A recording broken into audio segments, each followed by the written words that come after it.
From the KLIF 24/7 newsroom, news and information, 570 AM, 96.3 FM HD2. KLIF. Live from News and Information 570 AM, this is the Stenchfield Report. Well, 4 young black evildoers in Chicago kidnap a disabled young white man, beat the crap out of him, tell him to say F Donald Trump, kiss the floor, say you love black people, beat him up, make him drink toilet water. The torture's insane. 4 to 5 hours he endured this abuse from being kidnapped. They've been arrested, thankfully. If you haven't seen or heard the video, this is it. Boy, Donald Trump, white people, boy. No. Goofy. Yeah, Muscles of it with time. It's heinous, and they laugh through it all. This poor young man is in pain like you would not believe.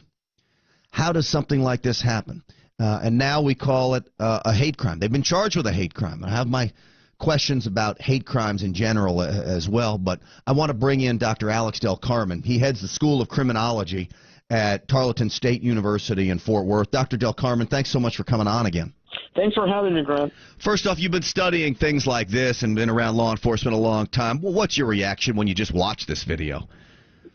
It's just horrific. I mean, there's just no other way of there's really no other adjective or noun that we can find. I mean, this is a horrible act, a deplorable act, something that should have never happened in our society today. You know, you wonder that, I say kids today. These aren't even kids. These are young adults that have no regard for human life. And you wonder, how do we get to a point where these young men can treat someone this way? And it's literally as if they have evil running through their blood. Right. I mean, so it's bad enough that they kidnapped somebody. It's bad enough that they actually insulted this young man. But on top of all that, not only do they do this on a human being, but they do this on a human being that cannot defend himself. And then on top of that, they actually add all these adjectives that are, quite racist in nature. They bring political rhetoric to the equation. I mean, this is as deplorable as humanity can get.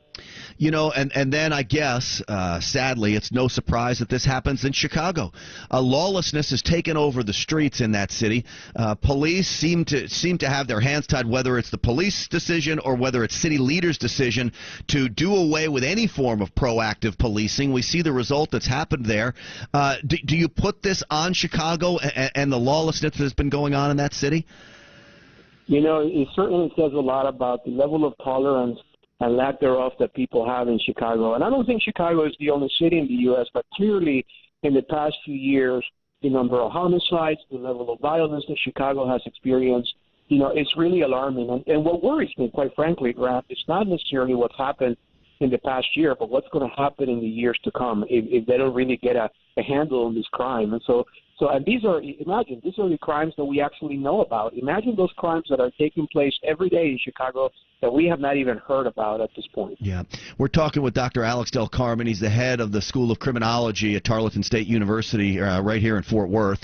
Doctor, what do you tell your students now when you see a city like Chicago and many other big cities that are filled with liberal policies that are saying proactive policing is simply racial oppression? What I tell our students is for us criminologists, it's important to study not only what, those success stories that actually result in a crime-free society or as close to that as you can possibly get, but we also want to study and we try to learn from cities that don't do it right so that we obviously advise our cities that are here in the Metroplex and others throughout the state of Texas what not to do. And I think in Chicago what you've seen not only the liberal politics kick in, but you've also seen a great deal of attacks on law enforcement for the past 2 to 3 years. I mean, the morale is way down, the pay is way low, and so what you see that pretty much what we call in criminology a state of anomie, which essentially means normlessness. It's when the norms are simply left and checked out from the city, and people are just at each other's throat. I mean, I pray for Chicago. and I hope that never happens in our great state. You know, is 762 murders in 1 year? It's normal for that city, and I think many of these kids are growing up. Gun violence is normal. They expect their loved ones or big brothers that could be shot or killed. It's not a surprise to them. What kind of community is that to grow up in? And then you have to ask yourself, why did city leaders let it get away from them? Yeah, because they're not part of it. In many ways, a lot of the, whether liberal or conservative, I mean, they're just not part of that community. And so for them, they just see it as a transaction, as a piece of paper that comes floating around their desk. They sign on the dotted line, and they affect thousands of lives without absolutely any care. But I tell you, history is going to judge those folks in a very mean and honest manner. And they're going to look back, historians will, 10, 20 years down the road, if they're going to call these the horrible years of Chicago, which hopefully there's going to be much improvement in years to come. Yeah.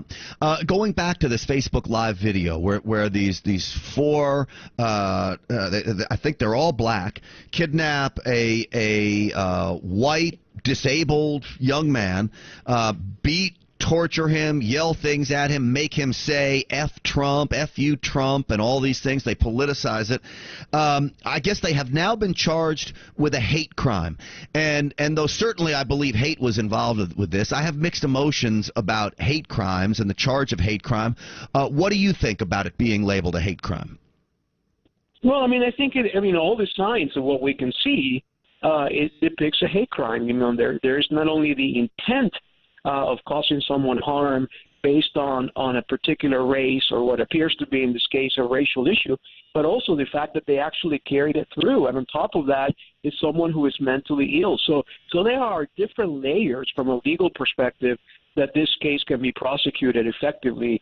I have no doubt that the attorney sat down at the DA's office this morning and looked at this case and said, if you look at the definition of hate crime as per the FBI, it probably has a picture of this young man being attacked by these individuals. I mean, this is absolutely deplorable. Well, what surprises me is it's one of the first times I can remember that a white man was the victim of a so-called hate crime and not the other way around. And for a long time, I've been critical of the charge of a hate crime because certainly there's enough charges here of these heinous acts. Isn't all of it hate? And then you have to ask yourself, well, what is a hate crime? I mean, all crimes are based in hate. And it seems to me almost that it's a politically correct charge. Clearly, I think hate was involved here. But I don't know if you actually need that actual charge. And as a criminologist, Dr. Alex Del Carmen at Tarleton State University, is a hate crime to actually be charged with it? Is it even needed? Is that charge even needed in society?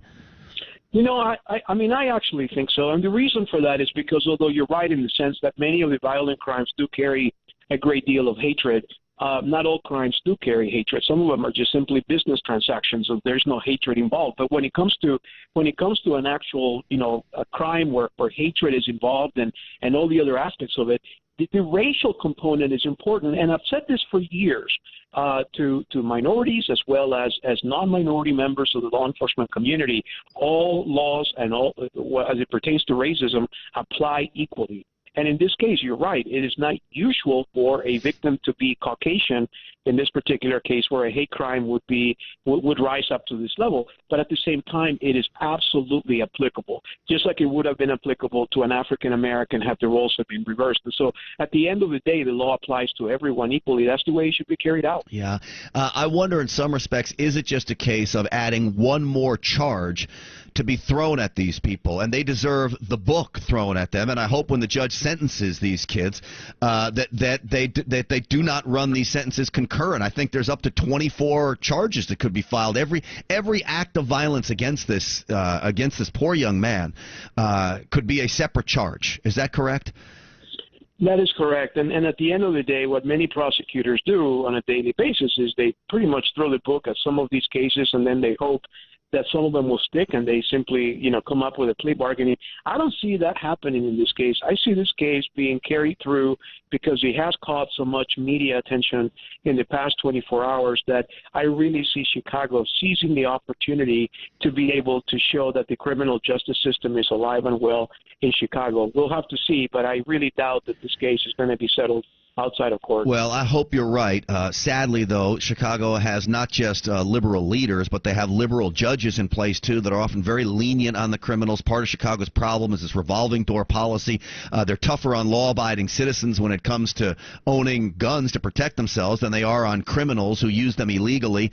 And so I'm afraid of what may happen. But, you know, Dr. Del Carmen, this crime may be the catalyst that Chicago needs, combined with Donald Trump coming into office, Jeff Sessions coming in, sending some help to Chicago, starting to prosecute some of these gun crimes. You put it all together. Maybe this is the one incident that turns Chicago around.